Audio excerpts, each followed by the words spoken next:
Guys, my name is Sean Paul Mahoney. I am an addict and an alcoholic. I normally just introduce myself as an alcoholic because I use drugs alcoholically. I drank addictively, so alcoholic's a nice umbrella.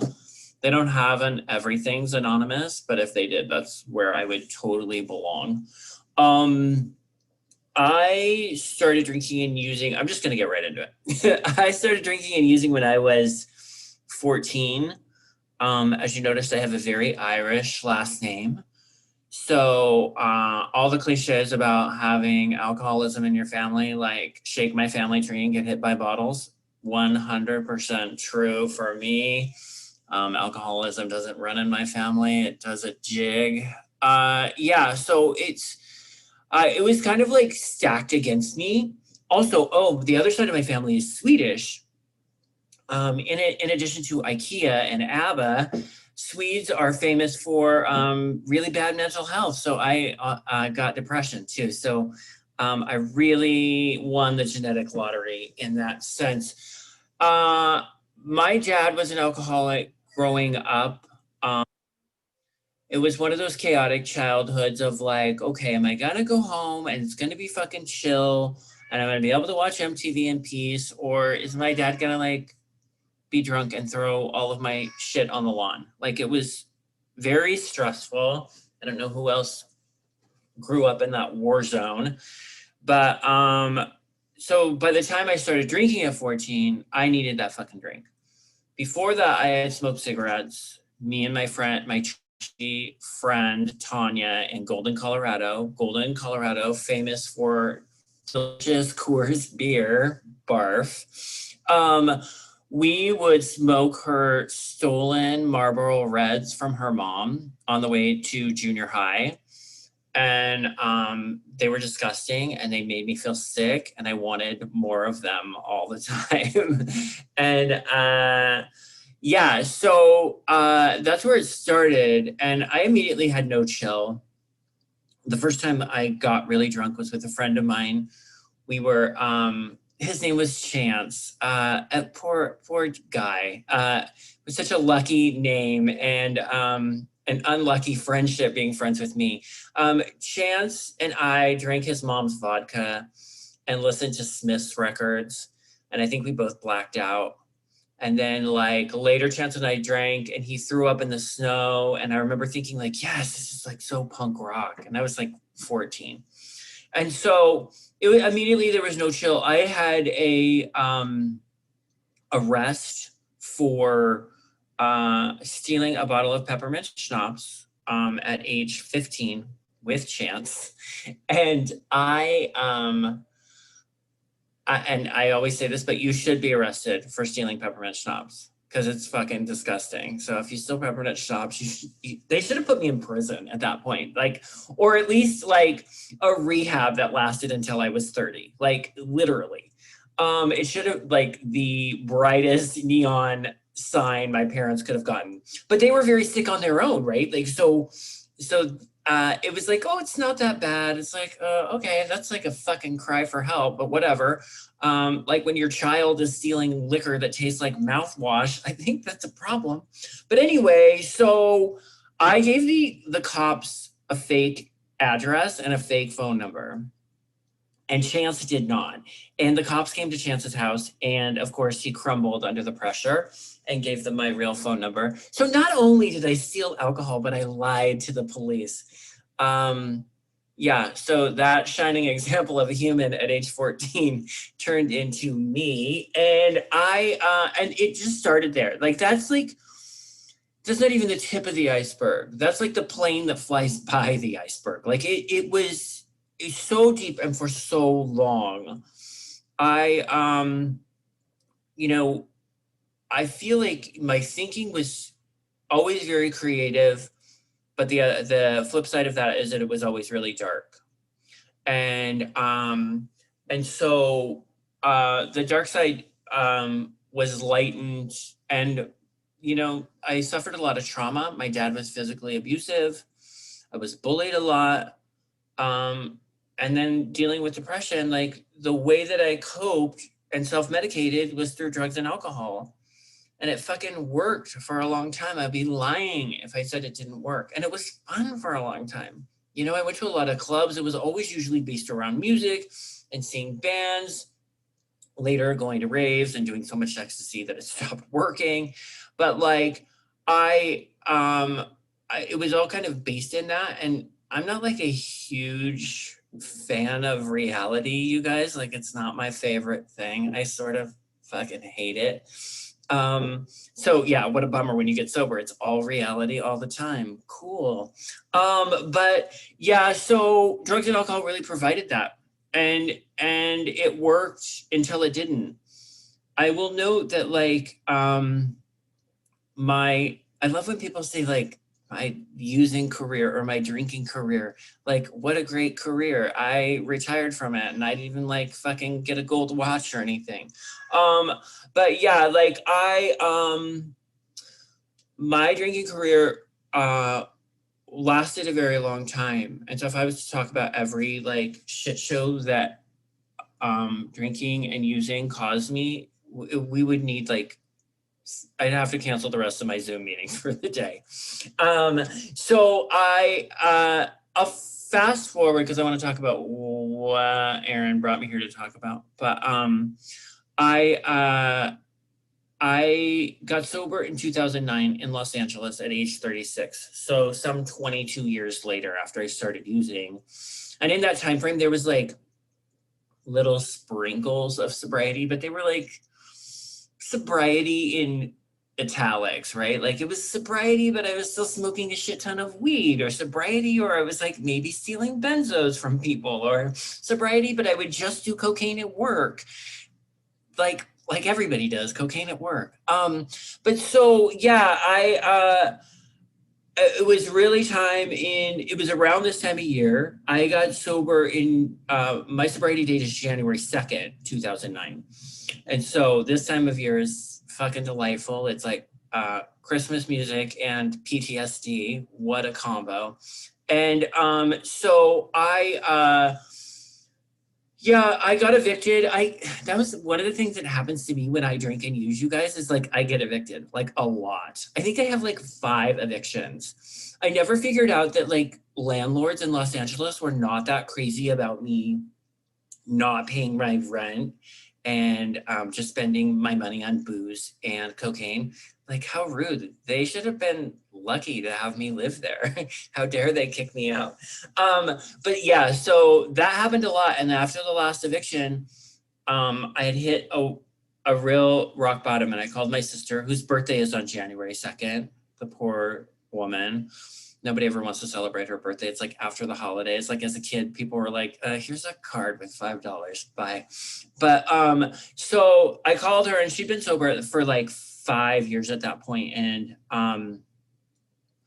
I said, my exact words were, oh, happy birthday. And she's like, thank you. And I'm like, oh, by the way, I'm fucked. And she's like, why, what's going on? And I said, I think I've hit rock bottom. And no doubt, like she's a smart ass too. And she's like, oh, rock bottom with what? Your terrible relationship, how many drugs you use, or how much you're drinking? I'm like, yes, yes, yes. And also fuck you. But yeah, so she was the first person I reached out to. You know, I'm like, what do I do? She's like, fucking go to a meeting. And I know meetings are not for everybody, but Los Angeles had 20,000 of them a week at that time. I think it's closer to 35 now. And I would go to meetings, and I had this idea of like going to like a fancy rehab, like Britney Spears style. And my parents were like, no, you can go to a church basement for free and drink shitty coffee. So that's what I did. I just went to meetings all the time. And, you know, I had to learn like whatever spirituality looked like for me. I grew up Catholic. I have no affinity for that religion other than like Madonna songs. But like, I just don't like identify. I'm like, I can have guilt on my own. I don't have to fucking go sit and listen to a priest to get guilt. So when it was suggested that I find a higher power, I walk to meetings all the time. and in Santa Monica, and I'd walk by the ocean. And I was like, oh, well, that's bigger than me. That's something I can't control. Cool, done, next. And part of my thing early on, well, it was like a year and a half, at 7 months sober, I got the diagnosis of being HIV positive. Well, I knew, because I had lots of friends in LA at the time who were positive, I knew it wasn't going to end my life. It was 2009. It wasn't 1984. It wasn't a fucking Rock Hudson moment. It was like, there was meds and people were okay. But what I didn't know is if I could stay sober by getting that news. Because I always in my mind, I was like, if I get sick or things go really bad, particularly 7 months sober, I was like, there's still always a door. If I fucking relapse over something big in my life, nobody's going to care. Like, it'll be okay. And people will understand. And so I miraculously did not use over that. And you guys, that's like massive, because I used to drink if I couldn't find my keys, or like, a friend of mine used to get fired all the time. And I would go drink with him, like, to like commiserate him being fired, even though I wasn't the fucking person being fired. But it's like, the point is, like, I drink and use no matter what. And so the fact that like I could get difficult news and be okay and stay sober was a testament to the people around me and the support that I had built through going to meetings, and then having this thing, whatever it was, a power greater than myself. And I'm not going to get too woo-woo about God. Don't worry. And then I, like a year later, this is the thing too. Like, I love when people get sober and their whole life gets better and everything is amazing and their job is great and they lost 10 pounds and all of a sudden they're vegan and they fucking do CrossFit. That was not my experience, you guys. Like, I got sober and a lot of my life got fucking terrible. Like, I was going through a horrendous breakup. I found out that I was HIV positive. I was homeless for like 6 months during early sobriety. Like, it was not a fucking like great move. I remember at 11 months sober, sitting in a meeting in Santa Monica, crying and being like, oh my God, why the fuck did I get sober? Everything is so much worse. I feel like shit. I hate everything. Nothing is better. I'm still broke. I'm sick. Like, what the hell? Why did I get sober for this? I'm so glad I can feel all of this. Yay. But like, so the thing is that as I got a year, it was suggested to me a long time ago that I practice gratitude. Oh, when I was drinking and using, I would like nurse my hangover and watch Oprah. And that was like my version of spirituality.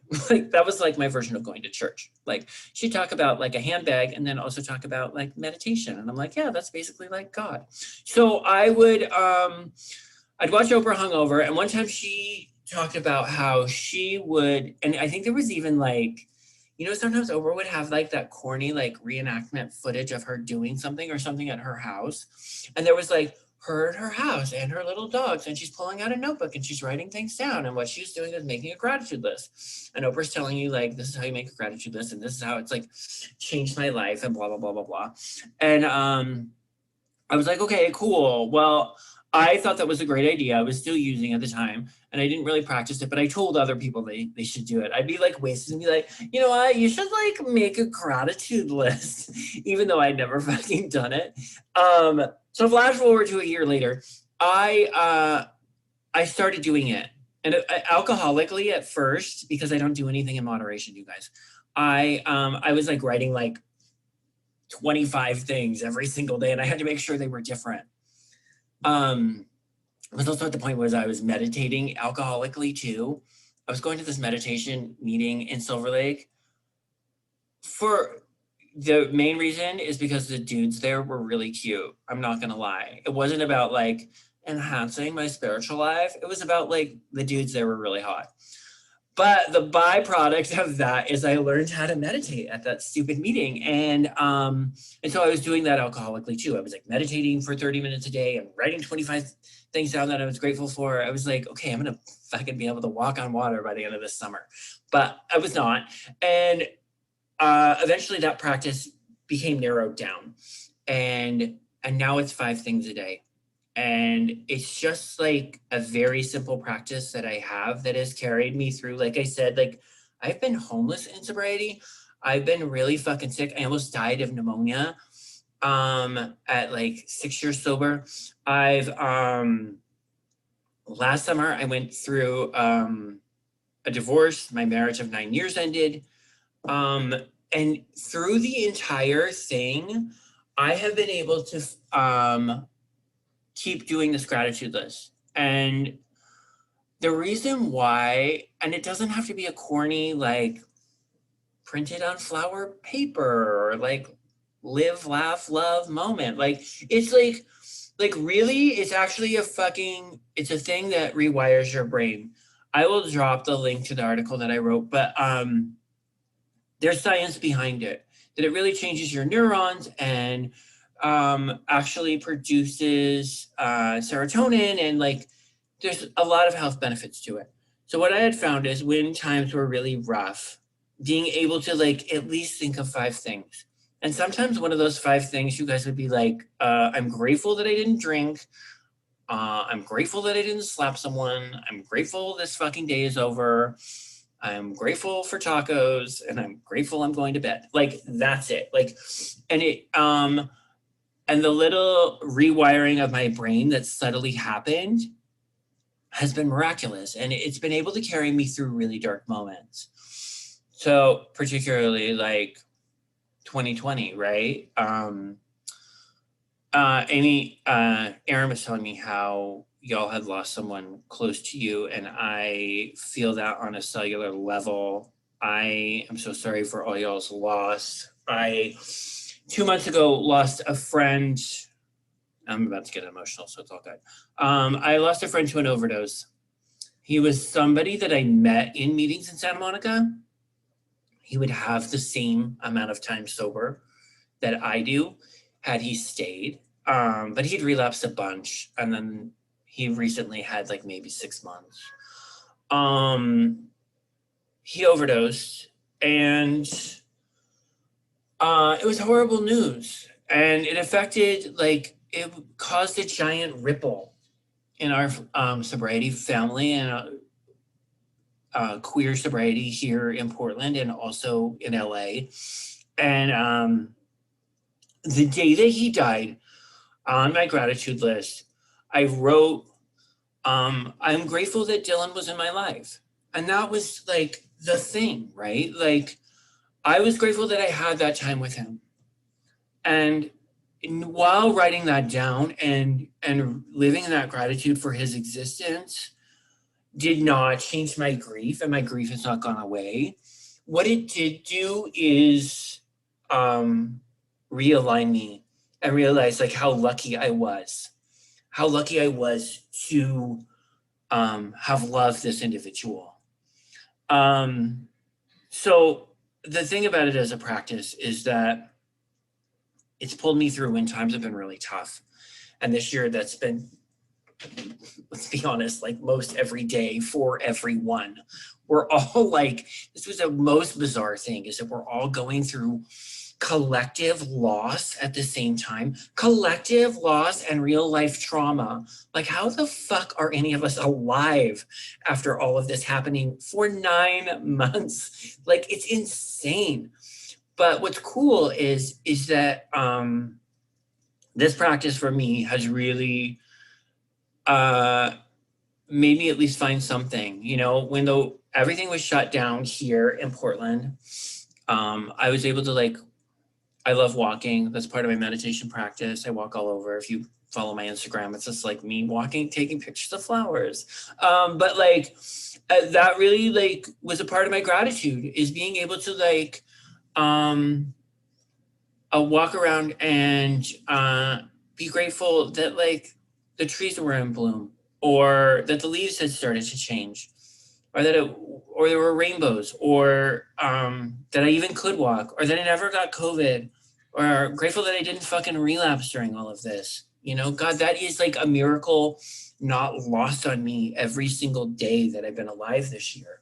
You know, as I mentioned, I'm a person who drinks no matter what. So the fact that like I've been able to stay sober during all of this, that's like amazing. And I'm so grateful for that. And a big part of that is other people, right?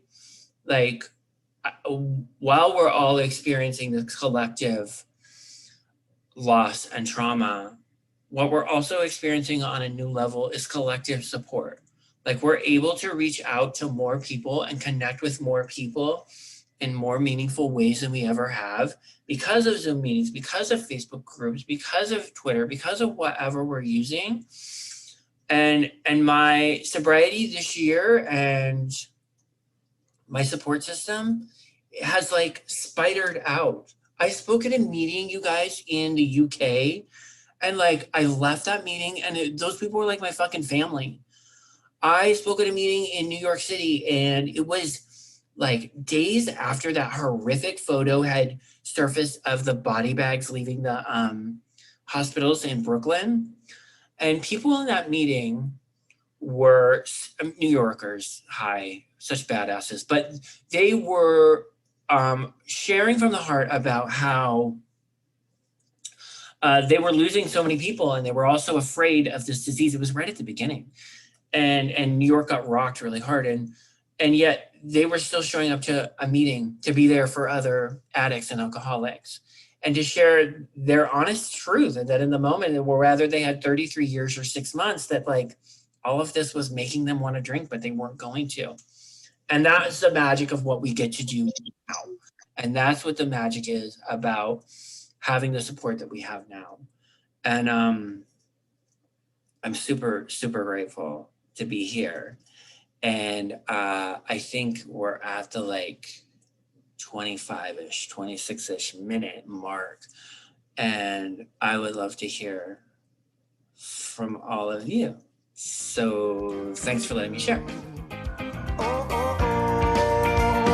It's the weight of the world pulling down on your life. When it feels like you're waiting patient, trying to survive. There's a moment when you start thinking to yourself, I gotta get over this, I need some help. And shout it out like a rhythm in a song, and then good vibrations keep you rolling on strong. Relax and dream one day at a time. Let the beauty of the music start to heal your life. Heal your life.